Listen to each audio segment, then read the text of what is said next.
New ইয়র্কের কঠিন পিচে ভারতের কবলে আয়ারল্যান্ড। সিম সুইং অসম বাউন্স তো ছিলই, সঙ্গে যোগ হয়েছে উইকেটের মন্থর আচরণ। টি-20 বিশ্বকাপের আলোচিত ভেন্যু নিউ ইয়র্কের নাসাউ কাউন্টি আন্তর্জাতিক ক্রিকেট স্টেডিয়ামে আগে ব্যাট করা দলকে কঠিন পরীক্ষা দিতে হবে, তা শ্রীলঙ্কা দক্ষিণ আফ্রিকার ম্যাচেই বোঝা গেছে। আয়ারল্যান্ডের ভাগ্যও খারাপ। ব্যাটসম্যানদের জন্য সেই দুর্বোধ্য কন্ডিশনেই ভারত টসে জিতে আয়ারল্যান্ডকে ব্যাটিংয়ে পাঠায়। এরপর যা হওয়ার তাই হয়েছে। ভারতীয় পেসারদের বোলিংয়ে আয়ারল্যান্ডরা 16 ওভারে অল আউট হয়েছে 96 রানে। ভারত 12.3 ওভারে 8 উইকেট হাতে রেখে সে রান টপকে যায় সহজেই।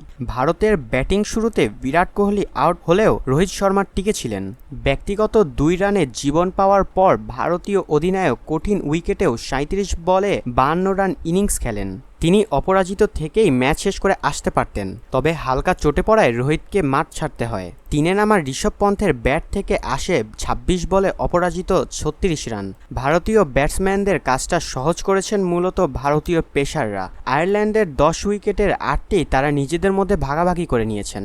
সর্বোচ্চ 3টি উইকেট নিয়েছে হার্দিক পান্ডিয়া, 2টি করে উইকেট অর্শদীপ সিং ও জশপ্রীত বুমরার। 4 ওভারে মাত্র 6 রান দেওয়ায় ম্যাচ সেরা পুরস্কারটা উঠেছে বুমরার হাতে। রান বন্যার আইপিএলের পর নিউ ইয়র্কে বোলিং সহায়ক কন্ডিশন পেয়ে স্বস্তির নিঃশ্বাস ফেলছেন এই ভারতীয় পেসার। তিনি বলেন, ভারত থেকে আসার পর এখানে বল সিম সুইং করতে দেখে খারাপ লাগছে না। এর বিরুদ্ধে আমার কোনো অভিযোগ নেই। এই কন্ডিশনে আপনাকে মানিয়ে নিতে হবে, কৌশলী হতে হবে। আমরা আপনাদের পরিকল্পনা অনুযায়ী বোলিং করার চেষ্টা করেছি, সেটাও কাজে লেগেছে। সব মিলায় আজকের পারফরম্যান্সে আমরা খুব খুশি। সবশেষে সংক্ষিপ্ত স্কোর: আয়ারল্যান্ড 16 ওভারে 96 রানে অল আউট এবং ভারত 12.2 ওভারে 97 রানে 2 উইকেট। ফলাফল: ভারত 8 উইকেটে জয়ী। ম্যান অব দ্য ম্যাচ হয়েছেন ভারতীয় প্লেয়ার জশপ্রীত বুমরা।